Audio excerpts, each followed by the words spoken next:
अस्सलाम वालेकुम स्टूडेंट्स, आज हम स्टार्ट करते हैं अपनी 24 जनवरी की जो डॉन न्यूज़पेपर है उसका एनालिसिस। ठीक है, इसमें जो इंपॉर्टेंट चीज़ें थी उसको मैंने एक पेज पे नोट डाउन कर लिया हुआ है। ठीक है, और इसको हम डिस्कस करते हैं कि हमारे वन पेपर के लिए भी इंपॉर्टेंट है। ठीक है, और आपका जो CSS या PMS का करंट अफेयर्स का पेपर है उसके अंदर भी हम इसको लिख सकते हैं। अच्छा जी, सबसे पहले जो हेडलाइन है वो हमारे पास थी, US पॉइंट्स इस अरमादा टुवर्ड्स पर्शियन गल्फ। US ने जो है वो अपना एक शिप आप कह सकते हैं जिसके अंदर डिफरेंट आर्मी जो है उसको कंबाइनली हम अरमादा बोलते हैं, उसको पर्शियन गल्फ की तरफ रवाना कर दिया है ईरान को थ्रेट करने के लिए। अब यहाँ पे पर्शियन गल्फ की बात हो रही है तो हम उसको डिस्कस कर लेते हैं। पर्शियन गल्फ जो है बेसिकली एक बहुत सेंसिटिव एरिया है मिडल ईस्ट का। ठीक है, आप इसको वर्ल्ड ऑयल हब भी बोल सकते हैं। और ये किन किन कंट्रीज़ को जो है वो उनके साथ लगता है, Iran, Iraq, Saudi Arabia, UAE और कुवैत, मतलब जितने भी ऑयल की आपकी ट्रांसपोर्ट होती है वो इसी के थ्रू होती है। ठीक है, नेक्स्ट जो है हमारे पास हेडलाइन है, यूनेस्को अर्जेस यूथ।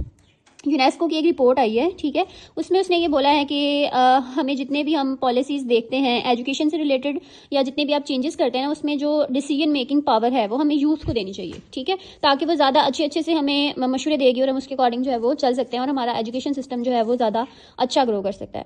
अच्छा जी, अब अगर यूनेस्को की बात आ गई है तो हम ये देख लेते हैं कि यूनेस्को बना कब था। यूनेस्को जो है बेसिकली 16 नवंबर 1945 को बना था और इसका जो हेडक्वार्टर है वो पेरिस, फ्रांस के अंदर है।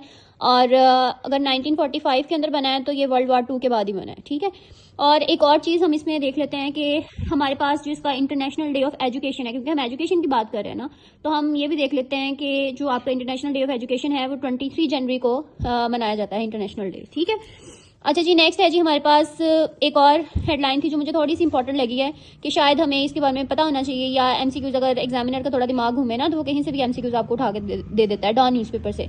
जिन लोगों ने आज PMS का पेपर दिया है उनको तो आइडिया होगा कि जितना भी पेपर था वो टोटली आपकी डॉन न्यूज़पेपर से दिया गया था। ठीक है, मतलब ऑलमोस्ट 50% आप कह सकते हैं कि जितने भी करंट अफेयर्स थे या आप GK भी कह लें कि वो भी उसी के साथ ही कनेक्ट था सारा। ठीक है, तो हमें अपनी न्यूज़पेपर जो है वो उसको ज़्यादा अच्छे तरीके से पढ़ना चाहिए।